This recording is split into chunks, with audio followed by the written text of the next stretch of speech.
एक दफा का जिक्र है कि दुनिया के एक ऐसे हिस्से में जहां पहाड़ों का सिलसिला बादलों से बातें करता था, वहां सल्तनत ज़हरा नामी एक रियासत आबाद थी। ये रियासत अपनी खूबसूरती से ज्यादा अपने इंसाफ और खुशहाली के लिए जानी जाती थी। यहाँ का बादशाह इदनान और उसकी मलका ज़हरा अपनी राया के लिए साए की तरह मेहरबान थे।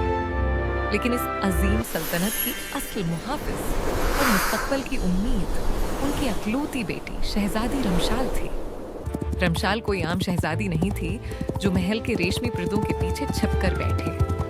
वो घड़सवारी में हुआ से बातें करती थी और तलवारबाजी में उसे अपनी सल्तनत के बड़े बड़े सिपाही भी शिकस्त नहीं दे पाते थे। उसकी जहानत और जंगी हिकमत अमल के चर्चे दूर दूर तक फैले हुए थे। सल्तनती ज़हरा की जिंदगी का सारा दारोमदार कुदरत के एक खास तहफे पर था, और वो थी पहाड़ों के बीच से निकलने वाली एक मीठे पानी की नहर। ये नहर सदियों से उस जमीन को सीराब कर रही थी और उसी की बदौलत ज़हरा के खेत सोना अगलते थे। लेकिन सरहद के उस पार एक दूसरी रियासत थी जहां का बादशाह जाबिर अपने नाम की तरह जालिम और मकार था। जाबिर की रियासत बंजर और वीरान थी और वो बरसों से ज़हरा की सरसब्ज वादियों और ये खास खुशहाली तौर पर इस पानी के जखीरे पर सब कब्जा मेरा करने के होना ख्वाब देख चाहिए रहा था। था। जाबिर ने कई बार अपनी फौज के साथ सीधा हमला करने की कोशिश की, मगर हर बार बादशाह इदनान की मजबूत फौज और शहजादी रमशाल की बेहतरीन जंगी चालों ने उसे अबरतनाक शिकस्त दी।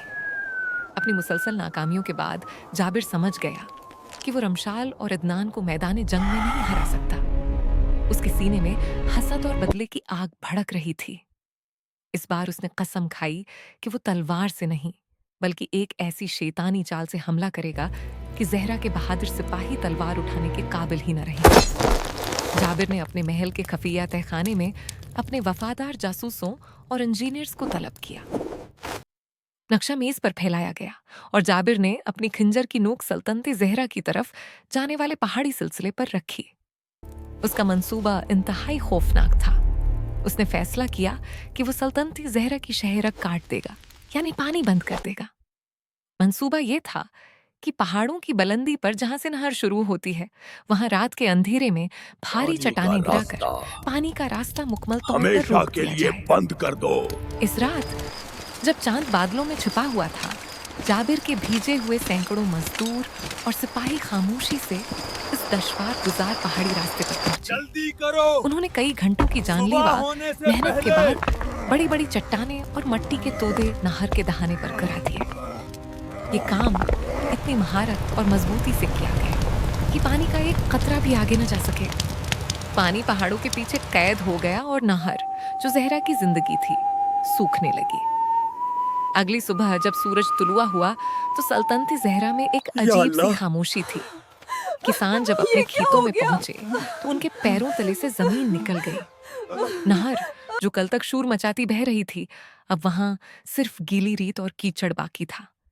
खबर जंगल की आग की तरह शहर में फैल गई। पानी रख गया, पानी रख गया की आवाजें हर गली कोचे में गूंजने लगे। लोग घबराकर घरों से बाहर निकल आए। बादशाह इदनान तक खबर पहुंची तो वो भी परेशान हो गए, क्योंकि मौसम की कोई खराबी नहीं थी जो पानी रोकती। लेकिन शहजादी रमशाल ने वक्त जाया नहीं किया। उसने फौरन अपने घोड़े की लगाम थामी और अपने चंद खास मुहाफिजों के साथ पहाड़ी इलाके की तरफ तूफान की तरह रवाना हुई। वो जानना चाहती थी कि ये कुदरत का फैसला है या इंसान की साजिश। जब वो पहाड़ के दामन में पहुंची और नहर के रास्ते का जायजा लिया तो उसे वहां घोड़ों के समूह के ताजा निशानात और बारूद की बू महसूस हुई। रमशाल की छुट्टी हिस्स ने खतरे की घंटी बजा दी। वो समझ गई कि ये कुदरती रुकावट नहीं बल्कि जाबिर की घिनौनी साजिश है। रमशाल ने वहीं खड़े होकर हालात का जायजा लिया।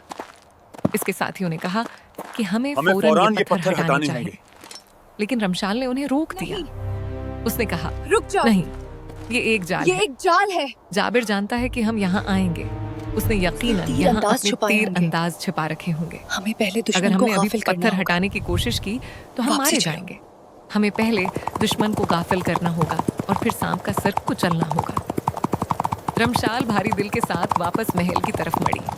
उसके जहन में अब जंग का नक्शा तैयार हो रहा था। अगले 3 दिन सल्तनत ज़हरा के लोगों पर कयामत बनकर टूटे। पानी के जखीरे खत्म होने लगे, जानवर प्यास से निढाल होकर गिरने लगे, बच्चों के रोने की आवाजें हर घर से आने लगे और बड़ों के होंठ खशक हो गए। शहर का सुकून बर्बाद हो गया। हर तरफ खौफ और मायूसी के साए थे। जाबिर अपने किले में बैठा ये सब रिपोर्टें सुन रहा था और कहकाए लगा रहा था। इसका वार खाली नहीं गया था। उसे यकीन था कि अब ज़हरा के लोग इतने कमजोर हो चुके हैं कि वो मुकाबला नहीं कर पाएंगे। अपनी जीत को यकीनी बनाने के लिए जाबिर ने अपना दूसरा पता खेला। उसने सल्तनत ज़हरा के एक वजीर से राब्ता किया जो इक़्तिदार का भूखा था। जाबिर ने उसे पैगाम भेजा कि आज रात में हमला करूंगा। अगर तुम महल का खफिया दरवाजा खोल दो तो सल्तनत ज़हरा के तख्त पर अगला बादशाह में नहीं तुम होगे। मैं सिर्फ खजाना लूंगा और चला जाऊंगा। वजीर की अकल पर लालच का पर्दा पड़ गया। उसने अपनी ही कौम और अपने बादशाह से गुदारी का सौदा कर लिया। तय पाया कि रात के तीसरे पहर जब अंधेरा सबसे गहरा होगा, वजीर मगरिबी बुर्ज का दरवाजा खोल देगा। रात छा गई। सल्तनत ज़हरा मौत की सी खामोशी में डूबी हुई थी। भूख और प्यास ने पहरेदारों को भी निढाल कर दिया था। जाबिर अपनी बेहतरीन फौज के मुंतखब कमांडोज के साथ किले की दीवार के नीचे पहुंचा। फजा में तनाव इतना था कि हुआ के गुजरने की आवाज भी सुनाई दे रही थी। ठीक वक्त पर खफिया दरवाजे की कंडी खुली और वो गुदार वजीर हाथ में मुदहम रोशनी वाली मिसाइल लिए नमूदार हुआ। उसने इशारा किया। रास्ता साफ था। जाबिर और उसके सिपाही साए की तरह महल में दाखिल हुए। उनकी आंखों में खून और फतह का जुनून था। वो दबे पांव राहदारियों से गुजरते हुए सीधा शाही हाल की तरफ बढ़े जहां बादशाह अदनान मौजूद होता था। जाबिर दिल ही दिल में जश्न मना रहा था कि उसने बगैर लड़े इतनी बड़ी सल्तनत फतह कर ली। वो हाल के बड़े दरवाजे से अंदर दाखिल हुआ। हाल खाली था, सिर्फ तख्त नजर आ रहा था। जाबिर तख्त के करीब पहुंचा और गुरूर से बोला, रमशाल और अदनान, तुम्हारा खेल खत्म हुआ। बाहर निकलो और अपने नए आका के सामने झुक जाओ। इसकी आवाज हाल में गूंजी। एक लम्हे के लिए खामोशी रही, फिर अचानक महल के तमाम दरवाजे धड़ाम से बंद हो गए। ऊपर बलकोनियों से सैकड़ों मशालें एक साथ रोशन हुई। पूरा हाल रोशनी में नहा गया। जाबिर ने घबरा कर इधर उधर देखा। हर सतून के पीछे, हर पर्दे की आड़ से शहजादी रमशाल के तरबियत याफ्ता शाहीन दस्ते के सिपाही निकल आए। उनके हाथों में लहराती हुई तलवारें और कमानें थीं और चेहरों पर कमजोरी के बजाय गजबनाक तीवर थे। तख्त के ऊपर वाली बलकोनी में शहजादी रमशाल नमोदार हुई। शेर के कछार में खुद उसने आने ज़रा बख्तर पहन रखी थी और हाथ में तलवार थी। उसने गजदार आवाज में कहा, जाबिर, तुमने पानी रोककर हमारी प्यास तो बढ़ा दी, लेकिन तुम भूल गए कि ज़हरा के लोग प्यास में पानी नहीं, दुश्मन का लहू पीते हैं। जाबिर समझ गया कि वो बुरी तरह फंस चुका है। ये धोखा है, ये कमजोरी, ये सब एक ड्रामा था ताकि उसे महल के अंदर बुलाया जा सके। उसने पागलों की तरह अपनी तलवार निकाली और हमला करने का हुक्म दिया।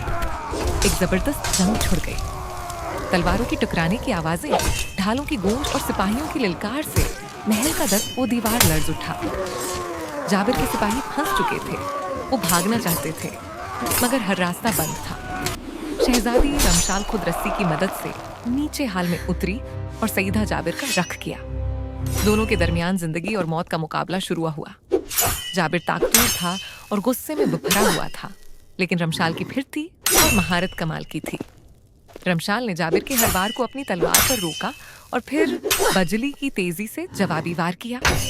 चंद ही मिनटों में रमशाल ने एक जबरदस्त दाव खींचा और जाबिर के हाथ पर तलवार की जर्ब लगाई। जाबिर की तलवार दूर जा गिरी और वो दर्द से चीखता हुआ घुटनों के बल गिर पड़ा। अगले ही लम्हे रमशाल की तलवार उसकी गर्दन पर थी। बादशाह अदनान के सिपाहियों ने बाकी दुश्मनों को भी काबू कर लिया था। वो गुदार वजीर जो छपने की कोशिश कर रहा था, उसे भी बालों से घसीटकर बादशाह के कदमों में डाल दिया गया। कुछ नहीं किया। जंग खत्म हो चुकी थी। जाबिर और उसके साथियों को बीड़ियां पहना दी गई, लेकिन फतह के नारों के बीच शहजादी रमशाल के चेहरे पर अभी भी फिक्र थी। वो जानती थी कि दुश्मन तो कैद हो गया खत्म नहीं हुई, मगर असल मसला अभी हल नहीं हुआ। नहर अभी भी बंद थी, कौम अभी भी प्यासी थी। रमशाल ने एक लम्हा भी जाया नहीं किया। लेकिन हमारी उसने जंग हुक्म अभी दिया, खत्म नहीं हुई। जब तक पानी वापस नहीं आता कोई नहीं सोएगा। उसने इसी वक्त रात के उसी पहर अपने ताज़ा दमदस्तों, मजदूरों और हाथियों को साथ लिया। वो खुद आगे बढ़ी और पहाड़ों की तरफ कूच का हुक्म दिया। मशालों की एक लंबी कतार पहाड़ी रास्ते पर सानब की तरह चलती हुई नजर आने लगी। पहाड़ पर पहुंचकर मंजर खौफनाक था। जाबिर ने बहुत बड़ी बड़ी चट्टानें गरा रखी थी। पानी उनके पीछे ठाठे मार रहा था, जैसे कैद से निकलने के लिए बेचैन होकर। रमशाल घोड़े से उतरी। उसने देखा कि मजदूर हचकचा रहे हैं कि ये पत्थर कैसे हटेंगे। हमें ये करना होगा। रमशाल ने खुद एक भारी पत्थर को हाथ लगाया और जोर लगाना शुरू किया। अपनी शहजादी को मिट्टी और धूल में उठा देखकर सिपाहियों और मजदूरों का खून जोश मारने लगा। सबके सब दीवाना वार चट्टानों से टकरा गए। ये इंसान के अज़्म और पत्थर की सख्ती का मुकाबला था। घंटे गुजरते गए, हाथों से खून रसने लगा, सांसें फूल गईं, मगर रमशाल की आवाज सबको हिम्मत दिला रही थी। जोर लगाओ, बस थोड़ा और, हमारे बच्चे प्यासे हैं, हमें नहीं रखना। और फिर सुबह की पहली किरण के साथ वो लम्हा आ ही गया। सबने मिलकर एक बहुत बड़ी मरकजी चट्टान को धक्का दिया। एक जोरदार गड़गड़ाहट हुई। चट्टान अपनी जगह से सुर्की और धड़ाम से नीचे खाई में जा गिरी। रास्ता खुलते ही पानी का एक जबरदस्त सीला पूरी ताकत के साथ बाहर निकला। पानी का शोर इतना तेज था कि पहाड़ गूंज उठा। वो पानी जो कई दिनों से कैद था, अब आजाद होकर धाड़ता हुआ नीचे की तरफ दौड़ा। रमशाल और उसके साथियों के चेहरों पर पानी की ठंडी फुहार पड़ी तो उनकी सारी थकावट उतर गई। वो खुशी से एक दूसरे के गले लग गए और फजा अल्लाह अकबर के नारों से गूंज उठी। पानी तेजी से रास्तों से गुजरता हुआ वादियों में पहुंचा और फिर खश्क नहरों में दाखिल हुआ। शहर में लोग जो जाग रहे थे, उन्होंने जब पानी के आने की आवाज सुनी तो वो घरों से दीवाना वार बाहर निकले। पानी? जब लोगों ने अपनी नहरों में चांदी जैसा चमकता पानी बहते देखा तो वो रो पड़े। किसी ने पानी को चूमा, किसी ने अपने बच्चों को पिलाया और किसी ने सजदा शकर अदा किया। मुरझाए हुए खेतों और सूखे दरख्तों में भी जैसे जान पड़ गई। पूरा शहर खुशी से झूम उठा। शहजादी रमशाल जब वापस शहर पहुंची तो उसका लिबास मिट्टी में उटा हुआ था और बाल बिखरे हुए थे, मगर लोगों की नजर में वो आज दुनिया की सबसे खूबसूरत हस्ती आज लग रही तुमने थी। सल्तनत को नई बादशाह जिंदगी दी। अदनान ने आगे बढ़कर अपनी बेटी का माथा चूमा और कहा, बेटी, आज तुमने सल्तनत को सिर्फ दुश्मन से नहीं बचाया, बल्कि उसे नई जिंदगी भी दी है। जाबिर कैद खाने की सुलाखों के पीछे से ये सब देखकर अपनी किस्मत पर रो रहा था, जबकि सल्तनती ज़हरा में एक नए और खुशहाल दौर का सूरज तुलुआ हो चुका था। एक शहजादी ने अपनी कौम के लिए पहाड़ों का सीना चीर दिया था। दुश्मन तो कैद हो गया, लेकिन आप कहीं मत जाइएगा। अगर ये एडवेंचर पसंद आया तो लाइक करें और सब्सक्राइब का बटन दबाकर सल्तनत-ए-ज़हरा के पक्के साथी बन जाएं। अगली वीडियो में एक नई कहानी के साथ मिलते ही।